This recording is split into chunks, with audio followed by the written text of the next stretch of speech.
భక్తులందరికీ నేటి గీతామృత కార్యక్రమానికి స్వాగతం సుస్వాగతం.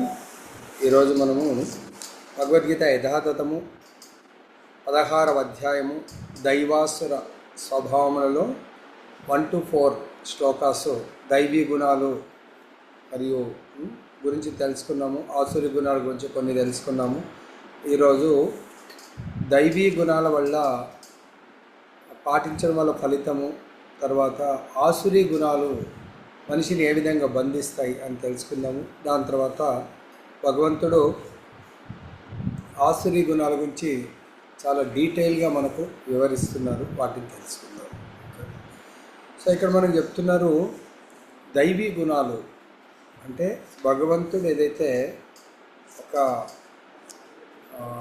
మానవుడు ఈ భూమి మీద జన్మించినటువంటి మానవుడు ఏదైతే తిరిగి మళ్ళీ భగవద్ధామానికి వెళ్ళాలనుకుంటాడో అతను దైవీ గుణాలను 26 రకాల గుణాలను మనకు భగవంతుడు లిస్ట్ ఇచ్చారు. సో వాటిని ఒకవేళ పాటిస్తే అతను తిరిగి భగవద్ధామం వెళ్తాడు. వాటిని పాటించకుండా ఇంకా మిగతా రెండే ఉన్నాయి లిస్టులు, ఒకటి దైవీ గుణాలు, 2 ఆసురీ గుణాలు. ఆసురీ గుణాలను పాటిస్తే ఏమవుతుంది? దైవీ గుణాలు వచ్చి మనకు ముక్తికి సోపానం అవి కారణమవుతాయి. ఆసురీ గుణాలు వచ్చి మనల్ని ఇక్కడే బంధిస్తాయని.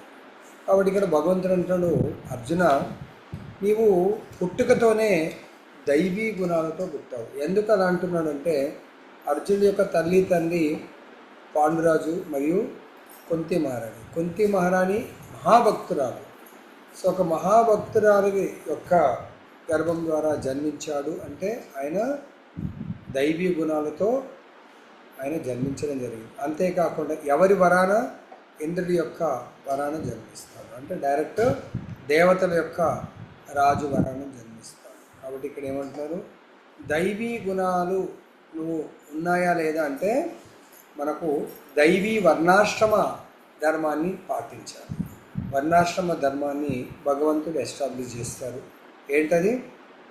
4 వర్ణాలు: బ్రాహ్మణ, క్షత్రియ, వైశ్య, శూద్ర. 4 ఆశ్రమాలు: బ్రహ్మచర్య, గృహస్థ, వానప్రస్థ, సన్యాస. ఇక్కడ భగవంతుడు అర్జునుడిని వర్ణము, నువ్వు క్షత్రియుడి కాబట్టి క్షత్రియుడి యొక్క దైవీ గుణాలలో ఒక గుణం ఏంటంటే అతను యుద్ధం చేయటము, ఎవరైతే అధర్మాన్ని పట్ల నిల్చున్నారో, ఎవరైతే ఇతరులను హింసిస్తున్నారో వాళ్ళని సంవరించడమే క్షత్రియుడి యొక్క దైవీ గుణము అనబడుతుంది.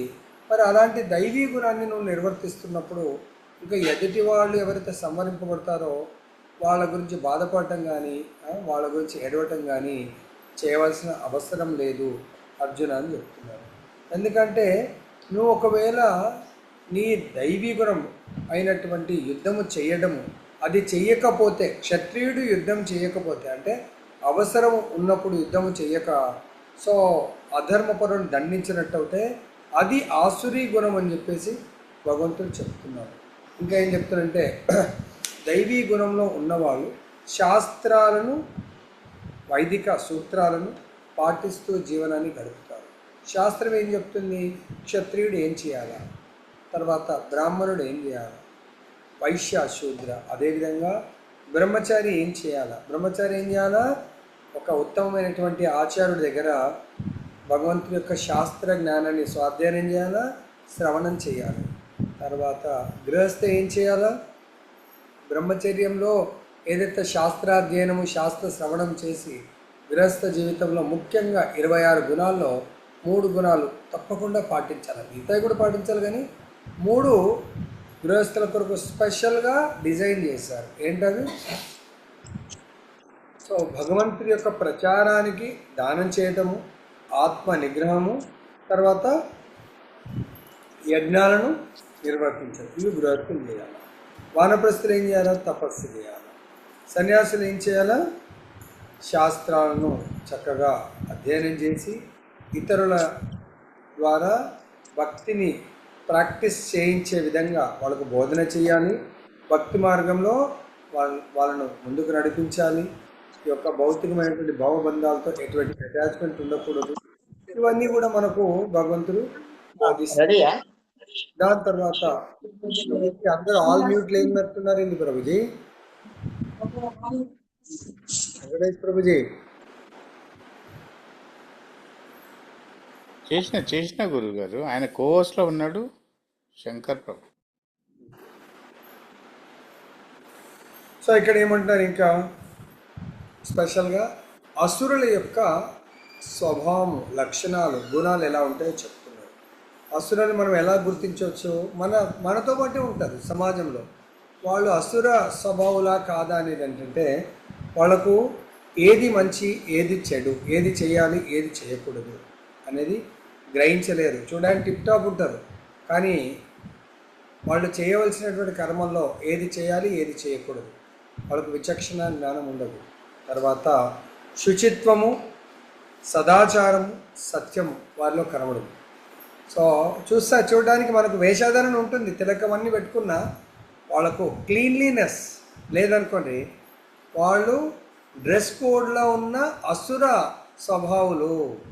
డ్రెస్ కోడ్ ఉంటుంది, దేహాన్ని చక్కగా అలంకరిస్తారు, కానీ కేవలం అది అలంకారప్రాయంగా మారుతుంది. ఈ దేహానికి ఇంకొక డ్రెస్ వేస్తారు, అది కూడా అలంకారమే. కానీ ఇక్కడ క్లీన్లీనెస్ ఉండాలి. ప్రభుపాద ఏమంటారు? Cleanliness then godliness. క్లీన్లీనెస్ ఉన్న దగ్గరనే శుభ్రత, శుభ్రత ఉన్న దగ్గరనే భగవంతుడి యొక్క గాడ్లీనెస్, దైవత్వం ఉంటుంది. సదాచారం అంటే మనము శాస్త్ర ఆదేశానుసారము జీవించడం, శాస్త్ర నియమాలను తూచా తప్పకుండా పాటించడం. కొంతమంది అసురులు శాస్త్రాలను తెలిసినా వాటిని పాటించరు. క్లీన్లీనెస్లో ఏం చెప్తారు? ప్రతిరోజు భక్తులు స్పెషల్లీ హెడ్ చాలా క్లీన్గా ఉండాలంటే కటింగ్ పెద్ద జుంపాలు పెంచుకోవడం కాదు. సో ఈవెన్ బ్రహ్మచారులు గుండు పెట్టుకుంటారు, అర్థమైందా? తర్వాత గృహస్థులు చాలా చిన్నగా ఉంటుంది, పెద్దగా ఉండదు. వానప్రస్థ సన్యాసి సో క్లీన్ షేవ్, క్లీన్ ఇది ఉంటుంది. తర్వాత ఇది రెగ్యులర్గా తీసుకోవడం, శుభ్రమైన వస్త్రాలను ధరించడం, మినిమం 2 times మినిమం కంపల్సరీ కూడా ఈ యొక్క శరీరాన్ని క్లీన్ చేసుకోవాలి. అంటే బాహ్యంగా క్లీన్గా ఉండాలి, శుభ్రంగా ఉండాలి. మరి అంతరంగంగా క్లీన్గా ఉండటం ఏంటి? హరే కృష్ణ కృష్ణ కృష్ణ హరే హరే, హరే రామ రామ రామ హరే హరే. సో ఈ విధంగా అంతరంగంగా క్లీన్ ఉండటము, బహిరంగంగా క్లీన్ ఉండటం. అంతరంగంగా హరినామ జపంతో, హరి కథామృతంతో మన హృదయ మాలిన్యం తొలగించుకోవచ్చు. సో బాహ్య శరీరాన్ని ఈ విధంగా మనకు ఆచార్యుల ద్వారా విని వీటన్నిటి కూడా శుభ్రంగా ఉంచుకోవాలి. తర్వాత మనకు సదాచారం గురించి ఎవరు చెప్తారు? శాస్త్రాల్లో మనకు మన ప్రవర్తన ఎలా ఉండాలి, మన నడవడిక ఎలా ఉండాలి, జీవన విధానం ఎలా ఉండాలి అనేది మనకు చెప్పడం జరిగింది. స్పెషల్గా మను సంహితలో ఒక ఎగ్జాంపుల్ చెప్తున్నారు ప్రభుపాదుల వారు స్త్రీల గురించి. స్త్రీలు ఎప్పటికీ కూడా వాళ్ళు పుట్టుక నుంచి శరీరం వదిలేసే వరకు రక్షింపబడాలి. చిన్నతనంలో తండ్రి యొక్క సంరక్షణలో రక్షింపబడాలి.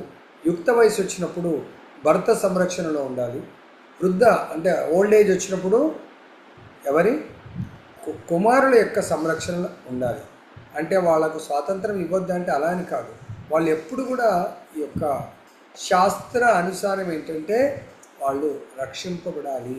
ఏ స్త్రీ అయితే ఎక్కడైతే వాళ్ళకు ప్రొటెక్షన్ రక్షింపబడతారో అక్కడ ఆ ఫ్యామిలీ కానీ ఆ రాజ్యం కానీ చాలా ఆనందంగా ఉంటుంది.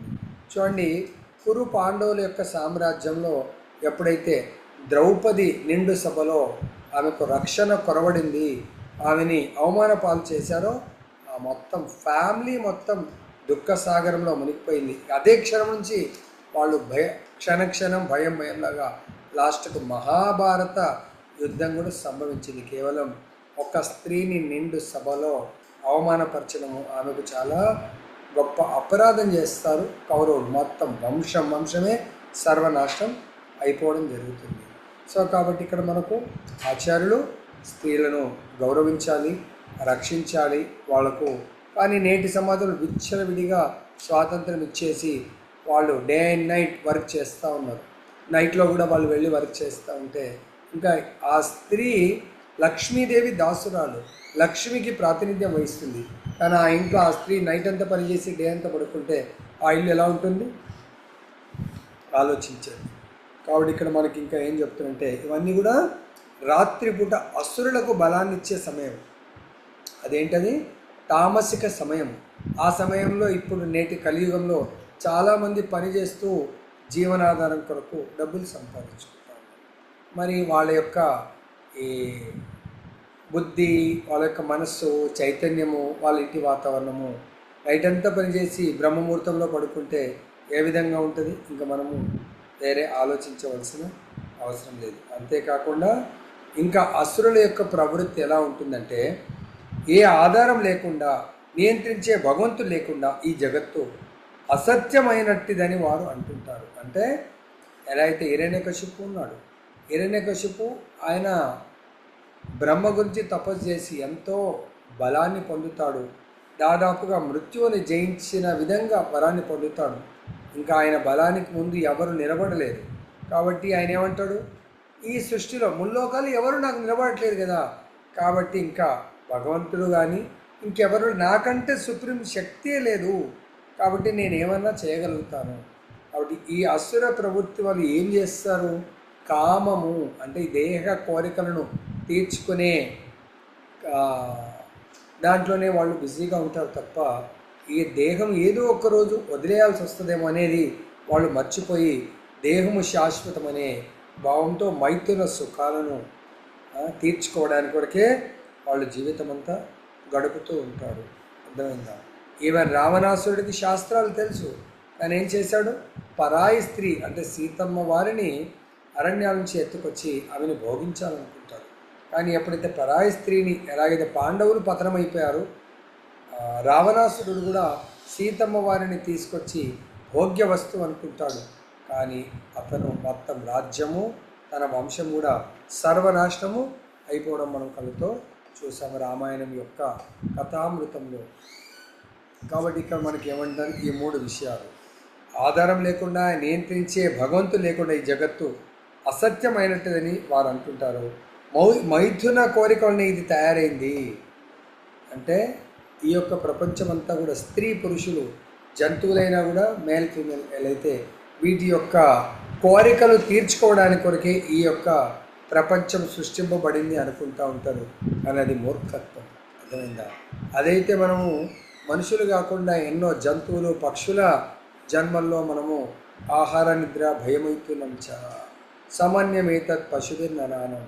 ఆహారం భుజించడానికి, తర్వాత నిద్రించడానికి, మైథున సుఖాన్ని అనుభవించడానికి కొరకు మనం ప్రొటెక్ట్ చేసుకోవడానికి ఎన్నో జన్మలు ఇస్తాం. మరి ఇప్పుడు మానవ జన్మలు కూడా అదే పని చేస్తే మనకు జంతువులకు ఎటువంటి తేడా లేదు. కానీ మరి మనం ఎటువంటి పని చేయాలా?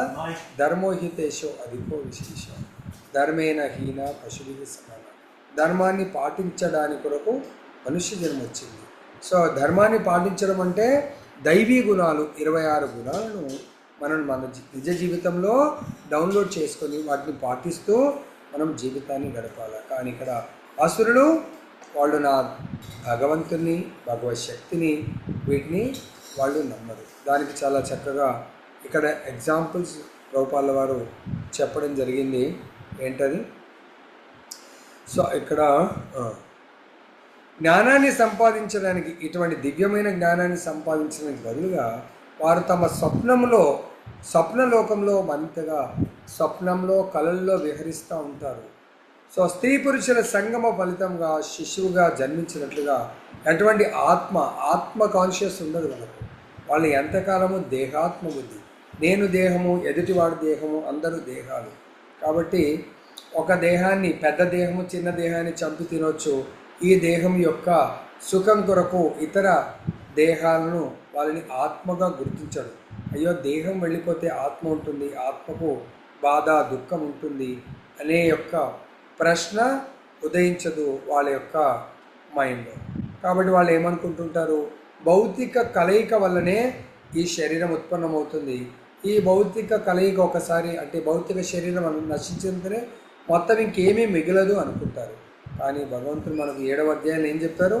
ఈ సృష్టి ఎలా నడుస్తూ ఉంది? మయాధ్యక్షేణ ప్రకృతి సూయతే సచరాచరం. ఈ యొక్క మొత్తం ప్రకృతి అంతా కూడా నా నిర్దేశములో మాత్రమే ఈ భౌతిక జగత్తు నడుస్తున్నది అని భగవంతుడు చెప్పాడు. కానీ ఈ విషయాన్ని, శాస్త్రాలను మూర్ఖులు వినరు, చదవరు, అర్థం చేసుకోరు శాస్త్రాల యొక్క జ్ఞానాన్ని. తర్వాత వాళ్ళు ఈ శాస్త్రాలను వినరు కాబట్టి వాళ్ళని ఏమంటున్నారు? పతిత ఆత్మలు. ఆత్మలే కానీ వాళ్ళ చైతన్యంలో పతితం అయిపోతారు. ఉన్నత చైతన్యం నుంచి న్యూన చైతన్యం. అంటే ఉన్నత చైతన్యం అంటే ఎప్పుడు భగవంతుని గుర్తించి భగవంతుని సేవించడం. పతితులుగా మారటము, పతిత ఆత్మలంటే వాళ్ళు భగవంతుడి యొక్క చైతన్యం ఉండదు, భగవంతుడితో సంబంధం ఉండదు. అంతా కూడా ఎవరికి బలం ఉన్నవాడిదే రాజ్యంలాగా. ఎవరికి బలం ఉంటే వాడే తనను తాను భగవంతుడిగా డిక్లేర్ చేసుకుంటాడు. అటువంటి వాళ్ళని భగవంతుడు ఏ విధంగా సంబోధిస్తున్నాడు? బుద్ధిహీనులు, అసుర స్వభావులు వాళ్ళు. అటువంటి వాళ్ళు ప్రపంచానికి ఎంతో చెడు చేస్తారు, ఎంతో కీడుని చేస్తూ ఉంటారు. ఎందుకు? పూర్వకాలం ఉన్నారు సాధు పొంగవులను ఎంతో టార్చర్ పెడుతూ, వాళ్ళని హింసిస్తూ, వాళ్ళను భగవంతుడి యొక్క భక్తి చేయకుండా నిరోధిస్తూ ఉంటారు. మరి ఇప్పుడు కూడా కొంతమంది మూర్ఖులు ఉన్నారు, ప్రపంచానికి అశాంతి. వాళ్ళకు భౌతికమైనటువంటి చాలా జ్ఞానాన్ని భగవంతుడు ఇచ్చాడు. ఆ జ్ఞానం ద్వారా ప్రపంచాన్ని తన గుప్పిట్లో ఎలా పెట్టుకోవాలా, ప్రపంచాన్ని ఎలా పరిపాలించాలా, ప్రపంచం పైన ఎలా దౌర్జన్యం చేయాలి. మరి అలా చేయాలంటే ప్రపంచాన్ని గడగడలాడించేటువంటి తన దగ్గర ఆయుధాలు ఉండాలి, బాంబులు ఉండాలి. సో దాన్ని మనకు ఇచ్చినటువంటి బుద్ధిని, సైన్స్ని ఉపయోగించి ఎన్నో రకాలైనటువంటి బాంబుల్ని తయారు చేసి, ఈ బాంబు వేస్తాం, మిమ్మల్ని అందరినీ సంహరిస్తాం అని భయపెడుతూ ప్రపంచాన్నంతా కూడా గడగడలాడిస్తూ ఉంటారు. వాళ్ళందరూ కూడా పశువుల కంటే హీనంగా, క్రూరులుగా, మూర్ఖులుగా ప్రవర్తిస్తూ ఇతరులందరినీ కూడా క్షణక్షణం భయంలాగా వాళ్ళకు భయంతో కూడుకున్నటువంటి జీవితం జీవించే విధంగా చేస్తారు. కాబట్టి వాళ్ళు ఏం చేస్తారు? సో ప్రపంచ శాంతి ఉండాలంటే పోనీలే వీళ్ళ మాట వింటన్నా శాంతి ఉంటుంది, ఎందుకు మనకు వచ్చిన గొడవ అని చెప్పేసి అనుకుంటారు. కానీ అది ఎప్పటికీ కూడా శాంతిని ఆ విధంగా పొందలేదు. మన నిజమైన శాంతిని పొందాలంటే శాంతికి సూత్రము భోక్తారాం యజ్ఞ తపసాం సర్వలోక మహేశ్వరం సుహృదం సర్వభూతానం నాత్మాం శాంతి ముచ్చతి. సో ఎవరు భోక్త, ఎవరు యజమాని, విశ్వ విజేత ఎవరు? విశ్వ యజమాని ఎవరు? భగవంతుడు. ఆ భగవంతుని విశ్వ యజమాని, విశ్వ విజేత. పాండవులు భగవంతుని యజమానిగా, పాండవులు భగవంతుని మార్గ నిర్దేశకుడుగా సో ఆయనని గుర్తించారు. కాబట్టి భగవంతుడు వాళ్ళకు విజయాన్ని చేకూర్చిపెట్టాడు, శాంతిని ప్రసాదించాడు. అదే కౌరవులు భగవంతుని యొక్క ఐడెంటిటీని వాళ్ళు స్వీకరించలేదు, సో ఆయనని ధిక్కరించారు. కాబట్టి భగవంతుడి చేత వాళ్ళు శిక్షింపబడ్డారు. తర్వాత ఇంకా మనకు 10వ శ్లోకంలో ఈ అసుర స్వభావులు ఎలా ఉంటారు? తనివి తీరనటి కామమును ఆశ్రయించి దంభ మానాల అహంభావంతో లగ్నమై ఆ విధంగా మోహితులై అసుర స్వభావులు అశాశ్వతమైన దానికే ఆకర్షితులై సర్వదా అపవిత్ర కర్మల్ని చేపడుతూ ఉంటారు. దైవీ గుణాలు అంటే దేవత గుణములు ఉన్న వాళ్ళేమో ఎటువంటి కర్మలు చేస్తారు? పవిత్రమైనటువంటి కర్మలు చేస్తారు. ఆసురి గుణం వల్ల ఉన్నవాళ్ళు అపవిత్ర కర్మలను చేస్తారు. సో లైక్ ఎట్లా అంటే కర్మలు 3 రకాలు: కర్మ, అకర్మ, వికర్మ. వికర్మ అంటే శాస్త్రానికి విరుద్ధమైన కర్మ, అకర్మ అంటే శాస్త్రయుక్తంగా ఉన్న కర్మ, అది కూడా భగవత్ ప్రీత్యర్థమైన కర్మ. అదే సకామ కర్మ అయితే దేవతలకు ప్రీత్యర్థమైనటువంటి కర్మ. సో దేవతలకు ప్రీత్యర్థం అంటే నాకు పిల్లలు లేరు, నేను ఈ పూజ చేస్తాను, పిల్లల్ని ఇవ్వండి. నాకు డబ్బు లేదు, నాకు ఇంత డబ్బు ఇస్తే నేను నీకు ఈ సేవ చేస్తాను అంటే దేవతలతో బిజినెస్ ట్రాన్సాక్షన్ లాగా.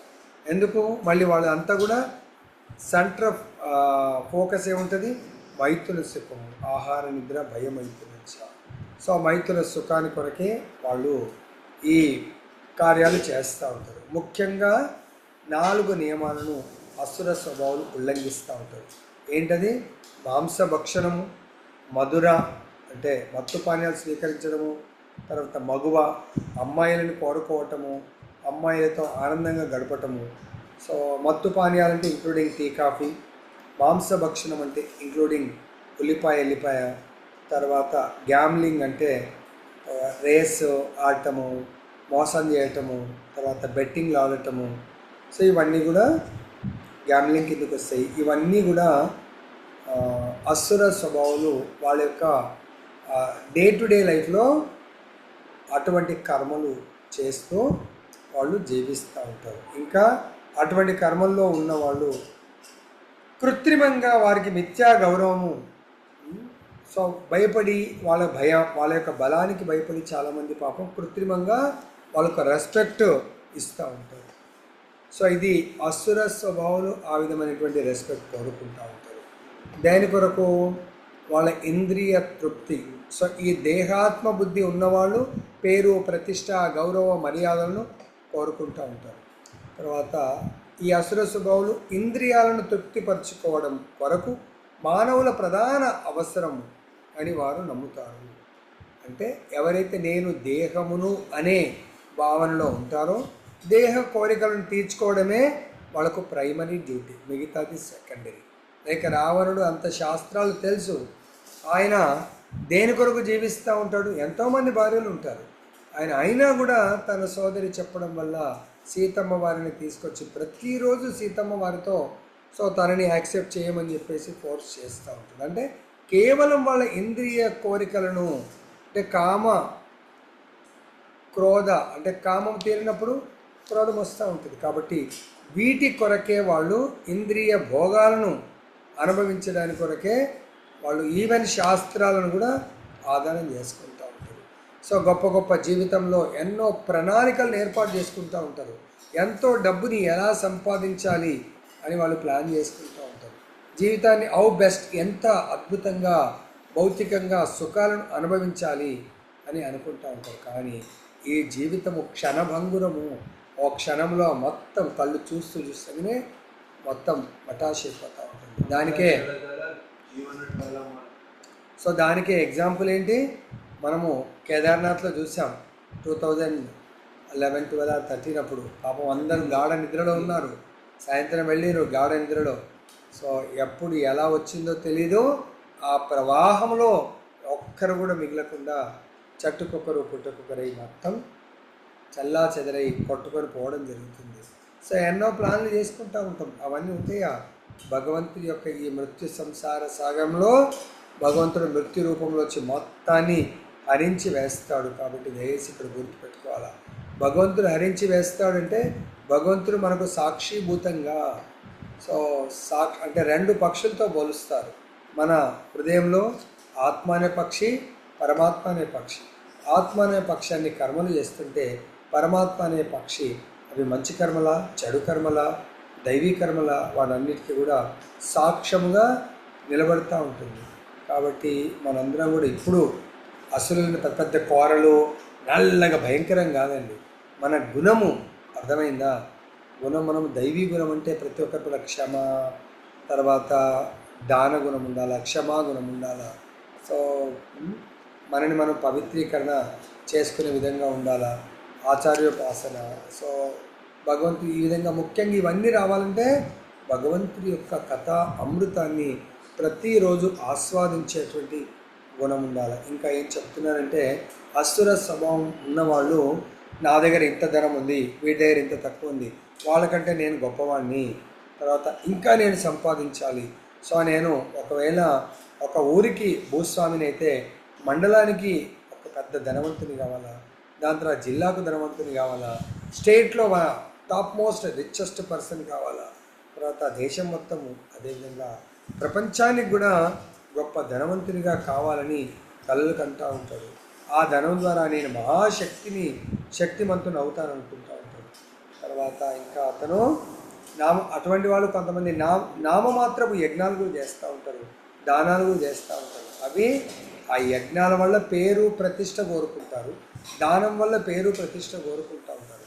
కానీ నిజమైన భక్తులు నా పేరు ప్రతిష్ట దేన్ని కూడా కోరుకోరు వాళ్ళు. అర్థమైందా? చైతన్య మహాప్రభు చెప్తారు కదా, ఏమంటారు? నా ధనం నా జనం నా సుందరీం కవిత మా జగదీశ కామయే మమ జన్మనీశ్వరే భవతాత్ భక్తి రహిత కీర్తి.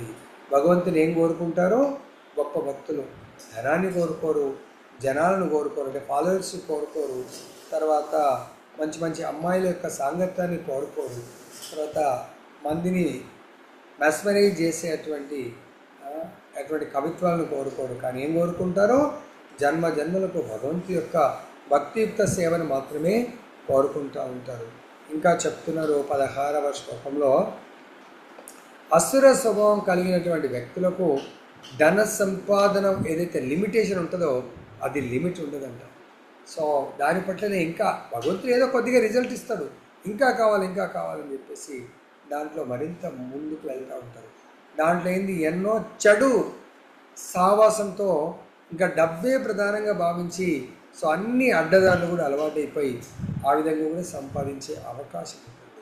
సో దీనికి కూడా మనకు భక్తికి ప్లాన్ చేయమంటే భక్తి అనే ధనాన్ని ఎలా సంపాదించాలని ప్లాన్ చేయమంటే అలా ప్లాన్ చేయకుండా ఆధ్యాత్మిక ధనాన్ని ఏ విధంగా చాలా షార్ట్ పీరియడ్లో సంపాదించాలి అంటే ఎక్కడ ఉంటుందండి? తక్కువ ఇన్వెస్ట్మెంట్ ఎక్కువ నల్ల బజారులో. సో ఇక్కడ చాలామంది దొంగలు దోపిడీదారులు ఉంటారు. అక్కడ ఇదే కాలాదంద అంటారు కదా, సంపాదిస్తూ ఉంటారు. తర్వాత భూమి, కుటుంబము, ఇల్లు, బ్యాంకు బ్యాలెన్సు వంటి అది వరకే తన దగ్గర ఉన్నట్టు సంపత్తులు మోహితుడి వాటిని పెంచుకోవడానికి అతడు సర్వదా పంచవర్ష ప్రణాళికల్లాగా ప్లాన్ చేస్తూ ఉంటాడు. కానీ ఆ ప్లాన్లన్నీ కూడా భౌతిక భోగాలను అనుభవించడానికి, భౌతిక భోగాలను ఆయన పెంపొందించుకోవడానికి కొరకు ఇలాంటి కర్మలు చేస్తూ ఉంటాడు. వాటి ద్వారా ఏమవుతుంది? ఆ కర్మలు మనకు భగవంతుని నుండి దూరం తీసుకెళ్తూ ఉంటాయి, భౌతికానికి దగ్గరికి తీసుకెళ్తూ ఉంటాయి. సో భగవంతుడు ఏ తామాం ప్రపద్యంతే తాం స్థితి భగవాన్. సో ఎవరు ఏ విధంగా కోరుకుంటే నేను భౌతికంలో ముందుకు వెళ్ళాలనుకుంటే భగవంతుడు తదాస్తుంటాడు. లేదు భౌతికంగా ఎన్నో చూశాను, ఇంకా నాకు భౌతికం అనేది జీరో, అసలు అవసరం లేదు అనుకున్నప్పుడు మరి ఏం కావాలంటే ఆధ్యాత్మికం కావాలంటే సో ఆధ్యాత్మికానికి భగవంతుడు మనకి ఎవరిని ఇస్తాడు? గురువుని ప్రసాదిస్తాడు, సాధు సంఘాన్ని ప్రసాదిస్తాడు, భజన క్రియను గురువు ద్వారా శ్రవణం చేసే, కీర్తన చేసే మహద్భాగ్యాన్ని మనకు ప్రసాదించడం జరుగుతుంది. సో కాబట్టి ఇక్కడ మనకు ఆధ్యాత్మికంలో ఉండాలా, భౌతికంలో ఉండాలని చూసుకోవాలి. సో భౌతికంలో ఉంటే మనకు తెలియకుండానే ఆసురీ ప్రవృత్తి వస్తుంది. ఆధ్యాత్మికంలో ఉంటే దైవీ గుణాలు మనకు తెలియకుండానే వచ్చేస్తాయి. లైక్ ఎట్లయితే ఒక బొగ్గు గనుల్లో ఎవరైనా చూద్దామని వెళ్తే తెల్ల కుర్తా పైజామా వేసుకొని వెళ్ళండి, వచ్చినప్పుడు రిటర్న్ ఆ బొగ్గు యొక్క ఆ గాలిలో ఉన్న కణాల ద్వారా మన షర్ట్ అంతా కూడా నల్లగా మారిపోతుంది. సో అది మరి మనం దేన్నైనా ముట్టుకున్నామంటే ముట్టుకోలేదు, అక్కడ దాని యొక్క ప్రభావం. కాబట్టి ఇక్కడ కూడా మనం ఉత్తమ భక్తుల యొక్క సాంగత్యంలో మన జీవితాన్ని గడిపినట్టయితే మనకు తెలియకుండానే ఆయన లోపల ఉన్నటువంటి ఈ దైవీ గుణాలన్నీ కూడా మనకు వచ్చే అవకాశం ఉంటుంది. ఎలా వస్తాయి? ఎప్పుడు చూసినా అటువంటి ఉత్తమ భక్తుడు ముఖారవిందం నుంచి భగవంతుని కథామృతం ఉంటుంది. కాబట్టి మనం కూడా అటువంటి కథామృతము ద్వారా మనకు భౌతిక సంపత్తుల పట్ల వైరాగ్యము ఏర్పడుతుంది. మరి ఒకసారి ఏమవుతుందంటే ఈ ఆసురీ ప్రవృత్తి ఎంత భయంకరంగా ఉంటుందంటే, ఒక ముగ్గురు దొంగలు ఉంటారండి. ముగ్గురు దొంగలు అన్నప్పుడే అసుర ప్రవృత్తి ఉంటుంది. దొంగలకి ఏమన్నా దైవీ ప్రవృత్తి ఉంటుందా? మనం ఉండదు. సో ముగ్గురు దొంగలు కలిసి ఒక ఊరు మీద పడి చాలా ధనాన్ని దోసుకొని వచ్చి ఒక గుట్టలో అడవిలో కొంచెం కొండలాగా ఉంటుంది, అక్కడ గుహలాగా రాళ్ళ మధ్యలో అక్కడ కూర్చుని మంచిగా అమ్మయ్య చాలా కాలానికి చాలా ధనాన్ని మనము దొంగతనం చేసి తీసుకొచ్చాము అంటే అట్లా ఒక టవల్ అట్లాంటిది అలా వేసి మంచిగా అంతా ఏమేమి తీసుకొచ్చాము చూస్తూ ఉన్నప్పుడు ఒకడు అంటాడు, అరే చాలా ఆకలిగా ఉంది అంటాడు. అప్పుడు ఇంకోటి అంటాడు, మరి ఇంకే దీంట్లో కొంత డబ్బు తీసుకెళ్ళి ఆ ఊరికి వెళ్ళి మంచి భోజనాన్ని 3 బిర్యానీ ప్యాకెట్లు మంచిగా తీసుకొని రా అంటాడు. సరే అని చెప్పేసి వాడు ముగ్గురు కూడా ఆకలి చాలా అవుతుంది. సో బిర్యానీ ప్యాకెట్ తీసుకొని రావడానికి వెళ్తాడు. వాడు అలా వెళ్ళాడో లేదో వీళ్ళిద్దరు కలిసి ఏం ప్లాన్ చేస్తారంటే దీన్ని చూసి మోహము, ఆశ, ఇంకా అత్యంత ధనాన్ని మనం సంపాదించాలి అని చెప్పి అరే ఇది ఇంత సంపాదించాం కదా 3 షేర్లు పెట్టుకున్నారు. తర్వాత వీళ్ళకు లోభత్వం వచ్చి అరే వీడి షేర్ మనమే పంచుకుంటే అయిపోతుంది కదా అంటే ఇంకోటి అరే అలా ఎలా పంచుకుంటాం ఏముంది వాడు ఇప్పుడు భోజనం తీసుకొని రాగానే మనం ఈ రాయి చాటు నుంచి పెద్ద రాయితో వాడి తలబగలో కొట్టేస్తే మనం చంపేసి మిగతా ఇది వాడి షేర్ చరిచగా మంచుకొని ఇక్కడ నుంచి వెళ్ళిపోతే సరిపోతుంది అనుకుంటాడు. అంటే చూడండి అసుర గుణము వాడేం చేస్తాడు, వాడేం తక్కువనో వాడు కూడా అదే ఉన్నది. సో ముగ్గురు దొంగలేనే. వాడేమనుకుంటాడు అరే 3 భాగాలు ఉన్నాయి కదా నేను ఎట్లాగో నన్ను ఒక్కడిని పంపించిన అలసిపోయినా కూడా బయట పోతూ పోతూ ఏదైనా కొంచెం విషాన్ని కొనుక్కొని పోయి ఈ ప్రసాదంలో అలా స్ప్రింకిల్ చేసేసి వాళ్ళకు విషపూరితమైన భోజనం పెట్టేస్తే వాళ్ళిద్దరూ చనిపోతారు హాయిగా. ఇద్దరూ చనిపోయిన తర్వాత మొత్తం ముగ్గురిది కలిపి నేను ఒక్కడే అనుభవించవచ్చు అనుకుంటాను. ఎవరు అసుర గుణం ఉన్నవాడు. సరే అని తీసుకెళ్తారు. వాళ్ళు అక్కడ ప్లాన్ చేస్తారు, వీడు ఇక్కడ ప్లాన్ చేస్తారు. వీడు చక్కగా విషాన్ని తీసుకొని 2 ప్యాకెట్లలో వేసేస్తాడు. వీడికి సంబంధించిన ప్యాకెట్లో వీడు కలిపేసి తీసుకెళ్తాడు. వాళ్ళు ప్లాన్ చేస్తారు, వీడు రాగానే వీడు తలబగలు కొట్టి చంపేయాలి. నిజంగానే ప్లాన్ ప్రకారం వాళ్ళిద్దరు కలిపి వీడిని చంపేస్తారు. అప్పుడు వాళ్ళు అబ్బా చనిపోయాడు అంటే అసుర ప్రవృత్తి ఉన్నవాడు అంత దూరదృష్టి ఉండదు. వాళ్ళు ఏమైనా అమ్మ వీడి పీడ వదిలిపోయింది మనం డబ్బు పంచుకోవచ్చు అనుకున్నారు. తర్వాత అరే ఆకలి అవుతుంది సో కలిసి తిందామంటే కర్మగాలి ఆ ఒక్క ప్యాకెట్ పక్కకు ఉండిపోయింది. వీళ్ళ కొరకు కలిపి తీసుకొచ్చిన ప్యాకెట్ చెరొకటి తీసుకొని తినేస్తారు. ఆ భోజనం కూడా అయిపోదు, ఇద్దరు కూడా అక్కడికక్కడే మరణిస్తారు. అంటే ఏమైంది ముగ్గురు కూడా మరణం చెందారు. కాబట్టి ఇక్కడ అసురులు ఏంటంటే వాళ్ళు ఇతరుల యొక్క గొప్పతనాన్ని ఇతరుల యొక్క ఎదుగుదలను వాళ్ళు ఓర్చుకోలేరు. సో అసుర స్వభావుడు తనకంటే ఎక్కువ ధనికుడు కానీ తనకంటే ఎక్కువ ప్రభావశీలుడు కానీ ఇంకొకడు లేడని అనుకుంటాడు. తనే గొప్పవాడు.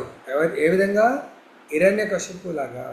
తర్వాత రావణుడు కూడా అలానే తనకంటే మించిన వాడు ఎవడు లేడు అనుకుంటా ఉంటాడు. ఉన్నత లోకాలకు చేరడం అనే విషయంలో అతడు యజ్ఞాచరణ నమ్మడు. సో యజ్ఞం ఎవరికి? యజ్ఞ పురుషుడు విష్ణువుని పూజ చేయడం వల్ల నేను ఉన్నత లోకాలకు ఎలా వెళ్తాను, వెళ్ళలేను అని చెప్పేసి వాళ్ళకు అటువంటి అసుర స్వభావాలకు నమ్మకం ఉండదు. తమదైన యజ్ఞ పద్ధతిని చేసుకుంటామని ఏదో యంత్రాన్ని తయారు చేసుకొని ఏ ఉన్నత లోకానికైనా చేరుకుంటామని అసురులు అనుకుంటారు. వాళ్ళ సొంత విద్య సొంత కాల్పనికమైనటువంటి శాస్త్రాన్ని సిద్ధాంతాన్ని తయారు చేసుకొని సో అటువంటి విద్యతో భగవంతుని యొక్క సేవ చేయకుండా సొంత సిద్ధాంతాలు ఏమవుతుంది తనని తానే దేవుడిలాగా తనని తానే సృష్టించుకుంటూ ఉంటారు. సో కలియుగం కూడా రాలేదు. కలియుగంలో కల్కి భగవాను క్రియేట్ చేసుకుంటూ ఉంటారు, ఇంకేదో భగవాను క్రియేట్ చేసుకుంటూ ఉంటారు. భగవంతుడు ఎప్పుడు వస్తారండి? కలియుగం యొక్క అంతం అప్పుడు వస్తారు. కానీ ముందే క్రియేట్ చేసుకుంటూ ఉంటారు అసుర స్వభావాలు. ఇంకా అటువంటి ఫాలోయర్స్ అసురత్వాన్ని లైక్ చేసేవాళ్ళు వాళ్ళ వెంట పరిగెడుతూ ఉంటారు. కానీ శాస్త్రాన్ని ఎవరైతే తెలుసుకుంటారో అటువంటి వాళ్ళ మాటలు నమ్మరు, వాళ్ళని ఫాలో చేయరు. అర్థమైంది? ఇంకేమంటున్నారు? ప్రస్తుత కాలంలో అట్టి ఆసురి స్వభావాలు యంత్ర సాయంతో ఉన్నత లోకాలకు చేరుకునే ప్రయత్నాలు చేస్తూ ఉన్నారు. ఇవన్నీ దిగ్భ్రాంతికి ఉపమానాలు. దీని ఫలితం ఏమంటే తనకు తెలియకుండానే వారు నరకం వైపుకు జారిపోతున్నారు. ఇక్కడ మోహజాల అనే సంస్కృత పదం చాలా ప్రధానమైంది. జాల అంటే వలలో చిక్కిన చేపలాగా వారికి బయటపడే మార్గమే లేదు. సో కాబట్టి భగవంతుడు చెప్తున్నాడు, మీరు అసుర ప్రవృత్తిలో జీవితాన్ని ముందుకు తీసుకెళ్తే మీరు మళ్ళీ దాని నుండి బయటపడడం చాలా చాలా కష్టం. కాబట్టి నా శాస్త్ర ప్రకారము అసుర గుణాలను కొద్దిగా తొలగించుకొని దైవీ గుణాలను మనము డెవలప్ చేసుకుంటుంటే తప్పకుండా భగవంతుడి యొక్క గోలోకధామానికి మనకు అర్హత భగవంతుడే ప్రసాదిస్తాడు. సబ్జెక్ట్ కండిషన్ భగవంతుడి యొక్క శుద్ధ భక్తుడి యొక్క నిర్దేశకత్వంలో ఆధ్యాత్మికమైనటువంటి శాస్త్రాలను ఏదైతే విధి విధానాలను పాటిస్తూ సింపుల్ లివింగ్ జీవితాన్ని ఆశ్రమాలు నేను ఇప్పుడు గృహస్థ ఏ విధి విధానాలు పాటించాలా అవి పాటిస్తూ ముందుకెళ్ళాలి. తర్వాత ఏ వర్ణంలో ఉన్నాం. ఇప్పుడైతే మన ఆచార్యులు చెప్తారు పూర్వకాలం లాగా 4 వర్ణాలు లేవు, ఆశ్రమాలు అయితే ఉన్నాయి. సో కాబట్టి మనము చక్కగా మన యొక్క ఆశ్రమ ధర్మాన్ని మనము పాటిస్తూ సో మన యొక్క గోల్ ఆసురీ గుణం నుంచి అందరి లోపల ఉన్నాయి. దైవీ గుణాలు ఎవరి లోపల సంపూర్ణంగా వస్తాయో వాళ్ళని భగవంతుడు తప్పకుండా తన ధామానికి తీసుకెళ్తానని మాట ఇవ్వడం జరిగింది. జయబలో గ్రంథరాజ్ శ్రీమద్ భగవద్గీతకి జయ. హరే కృష్ణ కృష్ణ కృష్ణ హరే హరే, హరే రామ రామ రామ హరే హరే.